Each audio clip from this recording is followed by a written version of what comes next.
आज का हमारा टॉपिक है what is the difference between compiler और इंटरप्रेटर। कंपाइलर और इंटरप्रेटर में डिफरेंस क्या होता है? हम जानते हैं कंपाइलर और इंटरप्रेटर दोनों क्या है, वो था ट्रांसलेटर, लैंग्वेज ट्रांसलेटर, जो लैंग्वेज को ट्रांसलेट करते हैं। कौन सी लैंग्वेज को ट्रांसलेट करते हैं? जो भी हमने प्रोग्राम लिखा है, सोर्स कोड लिखा है हाई लेवल प्रोग्रामिंग लैंग्वेज में, उसको कंपाइलर क्या करते हैं, लो लेवल प्रोग्रामिंग लैंग्वेज में कन्वर्ट करते हैं, मशीन लेवल प्रोग्रामिंग लैंग्वेज में कन्वर्ट करते हैं, ताकि कंप्यूटर उसको इजीली से समझ सके। अब दोनों का काम एक ही है, दोनों एक ही काम करते हैं, लेकिन इन दोनों के जो तरीके हैं, काम करने के तरीके, वो अलग अलग हैं। फॉर एग्जाम्पल यहाँ पे लेते हैं, जैसे टीचर्स होते हैं, सारे टीचर्स का क्या काम होता है, पढ़ाने का काम होता है, लेकिन हर टीचर के अलग अलग सब्जेक्ट होते हैं, डिफरेंट सब्जेक्ट होते हैं और अलग अलग तरीका होता है पढ़ाने का। वैसे ही इस केस में कंपाइलर और इंटरप्रेटर दोनों का काम एक ही है, लैंग्वेज ट्रांसलेटर है, हाई लेवल को लो लेवल में, मशीन लेवल में कन्वर्ट करते हैं, लेकिन इनके जो काम करने के तरीके हैं वो अलग अलग है। ओके, तो लेट्स स्टार्ट। आइए हम डिफरेंस के ऊपर चलते हैं। Compiler and interpreter. कंपाइलर क्या करता है, scan the whole program at a once time and translate into a machine code. Compiler क्या करता है, पूरे प्रोग्राम को एक साथ स्कैन करता है और कन्वर्ट कर देता है मशीन कोड में, बाइनरी कोड में। ठीक है, क्यों कन्वर्ट, कैसे? जैसे कंपाइलर ने क्या किया, पूरे प्रोग्राम की लाइंस को रीड किया, चाहे उसमें 10 लाइन है, 20 लाइन है, 100 लाइन है, सारी लाइंस को वो रीड कर देगा और एक साथ ही किस में कन्वर्ट कर देगा, ऑब्जेक्ट कोड में, और देन उसके बाद किसको दे देता है, ये कंप्यूटर के पास एक साथ पूरे प्रोग्राम को। ये है बेसिक सा कंपाइलर का काम। लेकिन इंटरप्रेटर कैसे काम करता है, program line by line. Interpreter जो है वो ट्रांसलेट करता है प्रोग्राम को line by line. Line by line means interpreter पहले यहाँ पे फर्स्ट लाइन पे आएगा वॉइड मेन फंक्शन को, फिर उसको ऑब्जेक्ट कोड में कन्वर्ट कर देगा एंड देन कंप्यूटर को दे देगा। कंप्यूटर उसका रिजल्ट हमें यूजर को दे देता है। देन ये इंट ए बी को यहाँ पे आएगा, फिर उसको ऑब्जेक्ट कोड में कन्वर्ट करेगा, मतलब मशीन कोड में कन्वर्ट करेगा, फिर कंप्यूटर को दे देगा। फिर अगेन वो थर्ड लाइन पे आता है, फिर से उसको बाइनरी कोड में, मशीन कोड में कन्वर्ट करता है, फिर कंप्यूटर के पास दे देगा, फिर अगेन फोर्थ लाइन पे। तो ये लाइन बाय लाइन इंटरप्रेट करता है अपने प्रोग्राम को। ठीक है, ये है बेसिक सा difference, line by line. Interpreter जो है ट्रांसलेट करता है, कंपाइलर क्या करता है, प्रोग्राम को एक साथ, प्रोग्राम को, एंटायर प्रोग्राम को स्कैन कर देता है एक ही बारी में। Then next is once the object code is created with the help of linker and loader, executable file is created. क्या होता है कि अगर एक बार ऑब्जेक्ट फाइल हमारे पास बन गई, ये क्या बनती है हमारे पास, ऑब्जेक्ट फाइल बनती है, ऑब्जेक्ट कोड वाली फाइल बनती है। बाइनरी कोड को जब भी ट्रांसलेट होता है तो उसको ऑब्जेक्ट कोड बोलते हैं, ऑब्जेक्ट फाइल बनती है उसकी। जब भी हमारे पास एक ऑब्जेक्ट फाइल बन जाती है with the help of linker and loader, एक हमारे पास एक और फाइल बनती है, और वो फाइल होती है हमारे पास एग्जीक्यूटेबल फाइल, जिसको हम एग्जीक्यूट करते हैं। क्या, कौन सी फाइल होती है, ये एग्जीक्यूटेबल फाइल हमारे पास यहाँ पे बनती है। ठीक है, अगर कंपाइलर के केस में। लेकिन on the other side we will directly get the output, हमें यहाँ पे directly line by line output मिलती रहती है। ठीक है, यहाँ पे कोई एग्जीक्यूटेबल फाइल नहीं बनती, लेकिन यहाँ पे क्या होता है, after the executable file we will get the output. यहाँ पे हमें एग्जीक्यूटेबल फाइल के बाद, बनने के बाद आउटपुट मिलती है। एग्जीक्यूटेबल फाइल जो है हमें नहीं दिखती है, ऑब्जेक्ट फाइल भी हमें नहीं दिखती है, हम सिर्फ सोर्स कोड को देखते हैं और डायरेक्ट हमें आउटपुट मिलती है। ये जो फाइल है ये कंपाइलर का काम है। लेकिन यहाँ पे क्या होता है, इंटरप्रेटर फर्स्ट लाइन पे जाता है, कंप्यूटर को देता है, मशीन को देता है, और फर्स्ट लाइन का जो रिजल्ट है वो हमें मिल जाता है। देन ये सेकेंड लाइन पे जाएगा, second code, object machine second line को बाइनरी नंबर में कन्वर्ट करेगा, कंप्यूटर को देगा, और जो भी उसका रिजल्ट होगा वो हमें मिल जाएगा। तो यहाँ पे लाइन बाय लाइन एग्जीक्यूटेबल है और यहाँ पे हमें डायरेक्टली आउटपुट मिल जाती है। सेकंड डिफरेंस यहाँ पे समझ आ गया। क्या होता है कि ऑब्जेक्ट फाइल बनने के बाद लिंकर और लोडर की हेल्प से हमारी एक फाइल बनती है, एग्जीक्यूटेबल फाइल, फिर देन वो रन होती है, उसके थ्रू हमें आउटपुट मिलती है। Next is after compiling the source code, after scanning the source code, compiler show the list of the error। की मतलब जब कंपाइलर अपने प्रोग्राम को स्कैन करता है एक साथ, अगर उसमें कितने भी एरर आते हैं, 10 एरर आते हैं, 20 लाइन एरर आते हैं, 20 एरर आते हैं, 30 एरर आते हैं, तो कंपाइलर एक साथ उनकी लिस्ट शो कर देता है। लेकिन on the other side interpreter क्या करता है, it will show the one line error at a one time. ये सिर्फ एक ही लाइन का एरर एक टाइम पे शो करता है। जैसे कि कंपाइलिंग के केस में क्या होता है, प्रोग्राम कंपाइलर क्या करता है, एक साथ प्रोग्राम को स्कैन करता है।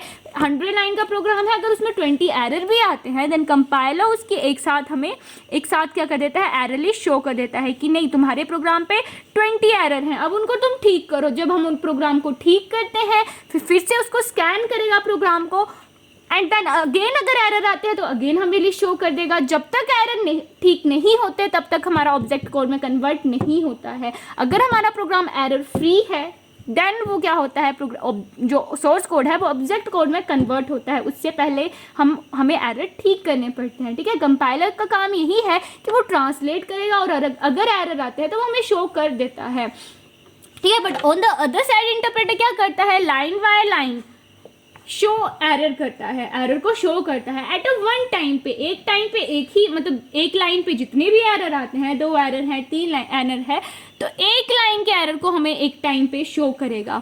जैसे कि इंटरप्रेटर यहाँ पे हमने पढ़ लिया था, लाइन बाय लाइन ट्रांसलेट करता है प्रोग्राम को। फर्स्ट लाइन पे माना फर्स्ट लाइन को ये ट्रांसलेट करने के लिए गया इंटरप्रेटर, इसमें ही एरर आ गए 2, तो हमें वो क्या कर देगा, एरर लिस्ट शो कर देगा कि अब तुम ठीक करो। हम ठीक करते हैं, फिर तब तक फिर हमारा एरर फ्री हो जाता है, तो देन हमारा प्रोग्राम जो है, एक लाइन जो है वो मशीन कोड में कन्वर्ट हो गई। देन ये सेकेंड लाइन पे आएगा, सेकेंड लाइन पे अगर कोई एरर आता है देन अगेन हमें एरर लिस्ट शो कर देगा और वो इस एरर को कन्वर्ट कर देता है ऑब्जेक्ट कोड में।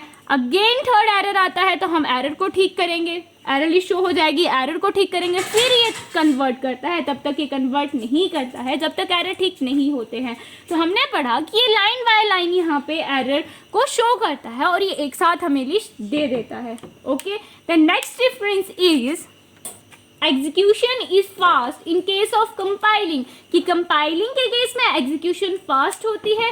क्यों फास्ट होती है, क्यों एग्जीक्यूशन फास्ट हो रही है? एग्जीक्यूशन का मतलब कि ऑब्जेक्ट कोड में जब बनता है हमारा प्रोग्राम तो वो एग्जीक्यूशन हो रही है, चेंज हो रहा है, कन्वर्टिंग हो रही है, तो वो फास्ट है। जैसे कि ये पूरे प्रोग्राम को एक साथ स्कैन करेगा, ठीक है, और एरर आते हैं, एरर लिस्ट शो कर देता है, हम फिर एरर ठीक करते हैं। मान लो अगर कोई भी एरर नहीं आता है प्रोग्राम को तो ये किसका काम क्या रहेगा, सिर्फ कन्वर्ट करने का काम रहेगा और एक साथ डायरेक्टली कन्वर्ट हो जाएगा। तो यहाँ पे बोला है as compare to interpreter compiling execution is fast but as compare to compiler interpreting execution is slow. मतलब यहाँ पे लाइन बाय लाइन एग्जीक्यूशन हो रही है, पहले इंटरप्रेटर फर्स्ट लाइन उठाएगा, फिर उसको कन्वर्ट करेगा, फिर कंप्यूटर को देगा, फिर आउटपुट मिलेगी। यहाँ फिर वो फिर से सेकेंड लाइन पे आएगा, फिर वो मशीन कोड में कन्वर्ट करेगा, उस मशीन कोड को कंप्यूटर को देगा, फिर आउटपुट मिलेगी। लेकिन यहाँ पे क्या है, ऑब्जेक्ट फाइल बन रही है, एग्जीक्यूटेबल फाइल को हम रन कर रहे हैं, देन आउटपुट मिल जा रही है, एक साथ हमें आउटपुट मिल रही है। लेकिन यहाँ पे लाइन बाय लाइन, पहले कन्वर्टिंग का ही काम लाइन बाय लाइन हो रहा है, फिर हमें लाइन बाय लाइन आउटपुट मिल रही है, ठीक है। मतलब एक लाइन पे गया, फिर उसको ऑब्जेक्ट कोड में कन्वर्ट किया, फिर उस लाइन की हमें आउटपुट मिल गई, फिर से इंटरप्रेटर सेकंड में जाएगा, फिर उसको मशीन कोड में कन्वर्ट करेगा, फिर हमें आउटपुट मिल जाएगी। तो इसीलिए बोला as compare to a compiler execution is slow. Okay, the next difference is debugging is slow in case of compiling as compare to interpreter. की कंपाइलर के केस में क्या है, डिबगिंग स्लो है। डिबगिंग का मतलब क्या होता है, जो भी हमारे प्रोग्राम पे एरर होते हैं उनको एरर फ्री करना। मतलब बग क्या होता है, एरर, जो भी हमारे प्रोग्राम में बग आएंगे उनको मिटाना, उनको डिबग करना। जैसे एरर आ रहा था, हमें एरर लिस्ट शो हो रही, तो एक साथ हमें एरर लिस्ट शो होती है, देन हमें ये देखना पड़ता है कि कौन सी लाइन है। अगर 100 लाइन का प्रोग्राम है, 10 एरर आते हैं, तो हमें देखना पड़ेगा कि उन 100 लाइन में से कौन सी लाइन में एरर आया है, क्या एरर आया है, ठीक है। तो हमें वो देखने में कंफ्यूज हो जाएंगे, हमें देखना पड़ेगा। लेकिन in case of interpreter debugging is fast. हम एक लाइन का एरर मिल गया, हमें ना आगे देखने की जरूरत है पिछली लाइन, ना पिछले कोड को देखने की जरूरत है, ना अगले कोड को देखने की जरूरत है। हमें पता है कि पर्टिकुलर यही लाइन है, इसी लाइन पे एरर आया है और जल्दी से हम उसको ठीक करेंगे, ठीक है। देन सेकेंड लाइन पे एरर आता है तो हम उसको ठीक करते हैं, लेकिन यहाँ पे एक साथ हमें एरर लिस्ट शो होती है जिससे हम कंफ्यूज हो सकते हैं, ठीक है। हमें सारे कोड देखना पड़ेगा, तो इसीलिए यहाँ पे बोला कि डिबगिंग जो है वो फास्ट है और यहाँ पे बोला डिबगिंग जो है वो स्लो है। Okay, done. Then next difference is there is no need of source code and compiler once the executable file is created, इस लाइन का मतलब है कि अगर आप एक बार एग्जीक्यूटेबल फाइल बन जाती है, उसके बाद हमें ऑब्जेक्ट कोड की और ना ही कंपाइलर की और सोर्स कोड की ज़रूरत नहीं होती अगर हमारी एक बार एग्जीक्यूटेबल फाइल बन जाती है, क्योंकि we will directly run the executable file again and again with the different output and with the different input. हम again and again executable file को रन कर सकते हैं विद द डिफरेंट इनपुट और डिफरेंट आउटपुट के साथ। लेकिन यहाँ पे क्या होता है, we will need a source code and compiler, हमें हर बार यहाँ पे सोर्स कोड और इंटरप्रेटर की ज़रूरत होती है, क्योंकि इंटरप्रेटर का काम क्या होता है, फर्स्ट लाइन को रीड करेगा, फिर इसको ऑब्जेक्ट कोड में कन्वर्ट करता है, देन अगेन क्या होता है, इसे सोर्स कोड की ज़रूरत होती है कंप्यूटर को, क्योंकि तभी तो हमें सेकेंड की आउटपुट मिलेगी। अभी हमें सिर्फ फर्स्ट लाइन की ही आउटपुट मिली है, अगेन क्या होगा, हमें सेकेंड लाइन की सेकेंड सोर्स कोड की जरूरत पड़ेगी, फिर इंटरप्रेटर भी जरूरत पड़ेगी क्योंकि ऑब्जेक्ट कोड में कन्वर्ट करेगा, देन कंप्यूटर इसको रीड करके हमें आउटपुट देगा, फिर देन थर्ड लाइन पे जाएगा। तो ऐसे जो है हमें सोर्स कोड इंटरप्रेटर की हर टाइम जरूरत होती है, लेकिन in case of compiling there is no need of source code and compiler. Okay, the next difference is in the execution time we gave the data. Execution time पे हम data देते हैं, क्योंकि एक बार ऑब्जेक्ट फाइल बन जाती है then यहाँ पे हम डाटा यहाँ पे दिया जाता है, ठीक है। लेकिन in case of interpreting, in the interpreting time we gave a data, जब हमारा कोड यहाँ पे इंटरप्रेट होता है तभी हमें क्या देना पड़ता है, डाटा देना पड़ता है। मान लो हमने यहाँ पे लिखा एंटर द वैल्यू, ठीक है, तो देन ये कन्वर्ट होगा ऑब्जेक्ट कोड में और हमें यहीं पे क्या है, डाटा देना पड़ता है, ठीक है। लेकिन इन केस ऑफ कंपाइलिंग में क्या होता है, पूरा कोड पहले ऑब्जेक्ट कोड में कन्वर्ट होगा, देन कंप्यूटर जो है इस लाइन को रीड करेगा, देन यहाँ पे लिखा होगा, इस लाइन का मतलब क्या है, एंटर द डाटा, यहाँ पे ये कोड यहाँ पे कन्वर्ट होगा, तो यहाँ पे इस लाइन पे हमें डाटा देना होगा। मीन एग्जीक्यूशन टाइम पे हम डाटा देते हैं, लेकिन यहाँ पे क्या होता है कि इंटरप्रेटिंग टाइम पे ही हमें डाटा देना पड़ता है। यहाँ पे कंपाइलर जब इस लाइन को रीड करेगा, यहाँ पे एग्जीक्यूटेबल फाइल नहीं बनती, जब वो कंप्यूटर जो है इस लाइन को रीड करता है तो यहाँ पे ही हमें इस लाइन का data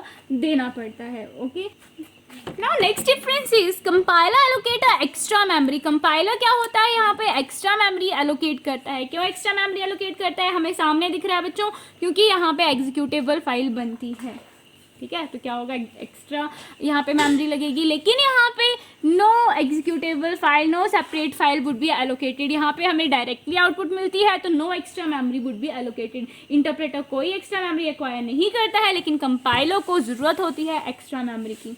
okay, the next difference is 4 file has been created. यहाँ पे 4 फाइल बनती है। कंपाइलर के केस में जब भी हम कोई सोर्स कोड लिखते हैं तो यहाँ पे 4 फाइल बनती है। फर्स्ट फाइल कौन सी है, यहाँ पे सोर्स फाइल होती है। ये कौन सी फाइल होती है, .c.cpp, ठीक है, फर्स्ट फाइल होगी। सेकेंड फाइल कौन सी बनती है, ऑब्जेक्ट कोड की फाइल .obj, ठीक है। नेक्स्ट फाइल कौन सी बनती है, executable file .exe। Then 3 file होगी। एक फाइल बनती है हमारे पास .backup फाइल। .backup फाइल बनती है जिससे क्या होता है, हमारे पास डाटा क्या होता है, बैकअप होता है। अगर हम डाटा लॉस हो जाए तो हम इस फाइल की हेल्प से, .backup फाइल की हेल्प से अपना कोड वापस ले सकते हैं। तो यहाँ पे 4 फाइल बनती है। Then next difference is compiler का यूज़ कहाँ पे होता है, यहाँ पे नाम से ही पता चल रहा है, एक्सटेंशन कौन सी है, .c.cpp। कंपाइलर का यूज़ होता है C++ के केस में, C# के केस में कंपाइलर का यूज़ होता है। लेकिन इंटरप्रेटर का यूज़ कहाँ पे होता है, इंटरप्रेटर का यूज़ होता है हमारे पास पाइथन के केस में, रूबी के केस में, पर्ल के केस में, PHP के केस में। यहाँ पे क्या होता है, इंटरप्रेटर का यूज़ होता है, ठीक है। तो हमने क्या पढ़े, कुछ डिफरेंसेस पढ़े कंपाइलर और इंटरप्रेटर के जो होते हैं। तो आई होप आपको ये डिफरेंसेस समझ आ गए होंगे अच्छे से।